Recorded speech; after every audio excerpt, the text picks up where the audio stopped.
Well, you've heard about football teams, baseball teams. Well, how about just truth teams, the brains behind President Obama's reelection campaign? They're working to recruit roughly 2 million supporters to respond to Republican attacks against the president. My next guest is a Republican who has no problem criticizing the president. He says the facts are with him anyway. Republican Congressman Ron Paul. Congressman, what do you make of these truth squads? I've been waiting so long to hear the truth, so I guess I'm supposed to be reassured. 2 million people rounded up to tell me what the truth is. Sounds more to me like maybe a propaganda team or a propaganda squad is going to go out and give us the spin and do nothing more than more politicking is the way I see it. But I think what they're trying to do, Congressman, is that, and you're very good on the airwaves with your ads. They're very quick. They're rapid fire. Those on the receiving end of them, not big fans. But doing the same to the president, I think the idea is a same day, if not a same hour response. What do you make of that? Well, you know, you can poke fun at it like I am because it does sound silly on the surface. But, you know, politics is a messy business, and we're both on the receiving end and the delivering end, and you try to compensate, and sometimes we don't always think we get a fair shot in the reporting by the various media outlets. So I think that's all what politics is about. But all of a sudden to call it the truth and the whole truth and nothing but the truth, that's probably a little bit more than I think it is. Speaking of trying to get to the truth on something, a lot of your folks feel that the Maine caucuses were stolen from you, that you would have had it won, but that the Romney campaign conspired with the Maine state GOP to suppress your vote in the state. Do you think there's any truth to that? Well, I don't have any facts on that.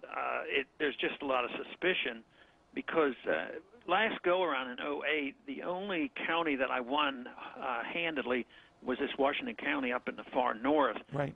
And it's just sort of ironic. It does raise questions why on the morning of the vote it was canceled. They weren't going to have it. They're going to have it later. But the other thing is so strange is that even when they vote, they don't count. They count toward delegates, which is what we care about ultimately, but you still care about the PR. You know, you get bragging rights if you come in a few points ahead.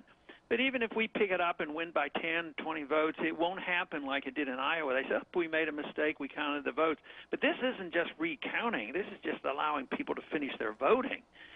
So, yeah, I think there's reason to raise questions about it. I'd like to know the real truth of it.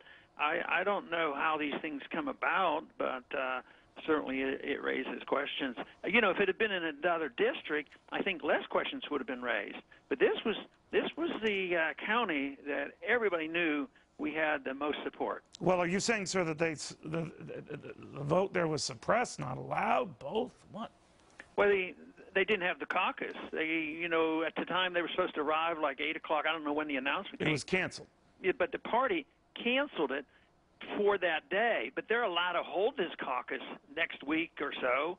But when they made that announcement of who won the caucus vote, they said even when we hold the vote next week, we are not going to add them up and report back that there's going to be a different winner of the straw vote. So it wouldn't be like Iowa when they recounted or reaffirmed or whatever they called it, that in that case Rick Santorum emerged the victor and not Mitt Romney as was originally thought. Yeah, that is the case. It won't have it because he made it very explicit. But this would even been more justified before it was a recount and they announced it. In this case, they haven't even had a chance to vote. And I think there are several other precincts, you know, not just the one up in the north that we were so interested in. No, they are pointing to a couple of them. The Romney folks saying this is silly, it's not true. But nevertheless, you have not yet won a contest. Right. The others have. You've been racking up delegates along the way, and you've been impressive overall. But you need a W, right? You need a win. Yeah. Well, let's say that ultimately, within a month or so, we think we are going to win the delegates. So, I mean, that's the win that counts even more so than the straw vote. But you're right. I mean, PR-wise, it'd be great to come out some evening and say, oh, you know, we won the straw vote. And in some of the other races where you win the straw vote, you might not win the delegates anyway. Right, so, that's true. But that's what we're going to keep working on, and so far we have been starting the accumulation. But nobody really knows. You see on TV all the time the announcement, so-and-so has so many delegates.